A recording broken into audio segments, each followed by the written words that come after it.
அனைவருக்கும் வணக்கம். தமிழகத்தில் வந்து 2 நாட்களுக்கு முன்னால் மிக மோசமான ஒரு நிகழ்வு நடந்தது. இது அனைவரும் அறிந்தது. சென்னையில் பெரம்பூரில் இருக்கக்கூடிய பகுஜன் சமாஜ் கட்சியை சேர்ந்த திரு ஆம்ஸ்டாங் அவர்கள் படுகொலை செய்யப்பட்டுள்ளார். இவர் பகுஜன் கட்சி தலைவர் ஆவார்.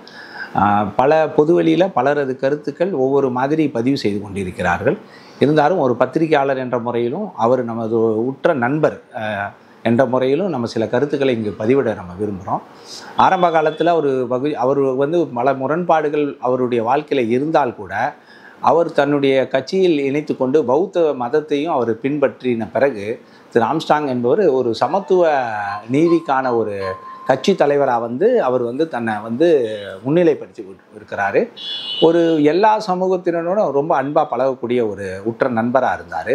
அவரை ஒரு தனி தலித் அடையாளமாக பார்க்க முடியாது. ஏன்னா அவர் இங்கே பெரம்பூரை பொறுத்தளவு பெரம்பூர் மக்கள் பல சமூகங்களும் பல மதங்களும் அடங்கின மக்கள் தான் இருக்காங்க. எல்லாருக்கும் ஒரு பிடித்த ஒரு தலைவராக அவர் பெரம்பூரில் இருந்துட்டு இருந்தார். அவருடைய இறப்பு மிக பேரதிர்ச்சி இருக்குது. இந்தியா முழுக்கமே பல பேருக்கு இது அதிர்ச்சி அலைகளை வீசி கொண்டிருக்கிறது. இந்த கொலைக்கு பின்புலமாக என்ன இருக்கிறதுன்னு நம்ம ஆராய்ச்சி பண்ண முடியாத ஒரு சூழ்நிலை. காரணம் என்ன, பல பேர் பல விதமான கருத்துக்களை கூறிக்கொண்டிருக்கிறார்கள்.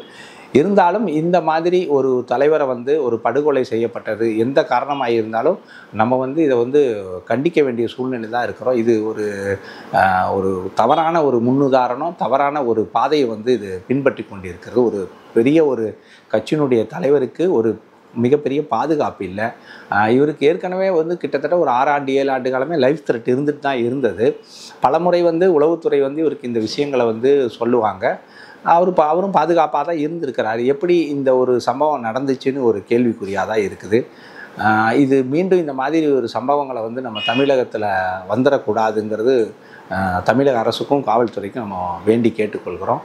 இந்த பதிவின் மூலம் அவரது குடும்பத்திற்கு நம்மளுடைய வருத்தத்தை பதிவு செய்கிறோம். அவர்களுக்கு இறைவன் அவங்களுடைய ஆன்ம பலத்தை பெருக்கி இந்த துன்பத்திலிருந்து மீண்டு வர வேண்டும் என்பது நம்மளுடைய பிரார்த்தனையாக இருக்கும். காவல்துறை இந்த சம்பவத்துக்கு அப்புறம் குற்றவாளிகளை துரிதமாக தேடுற பணியில் இருந்திருக்காங்க.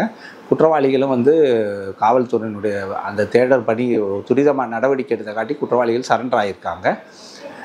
இதுக்கு மேலும் பின்புலம் எதனா இருக்கப்படுங்கிறது ஒரு ஐயப்பாடு இருக்குது. இது காலம்தான் பதில் சொல்லும். காவல்துறை துரிதமாக இன்வெஸ்டிகேட் பண்ணிட்டு இருக்காங்க. இது எந்த வகையான ஒரு தனி விரோதமாக, இல்லை கட்சி விரோதமாக, இல்லை சமூக விரோதமாக, இல்லை ஏதாவது இந்த தொழில் போட்டியாங்கிறது எல்லாமே ஒரு கேள்விக்குறியான விஷயமா இருக்கும்.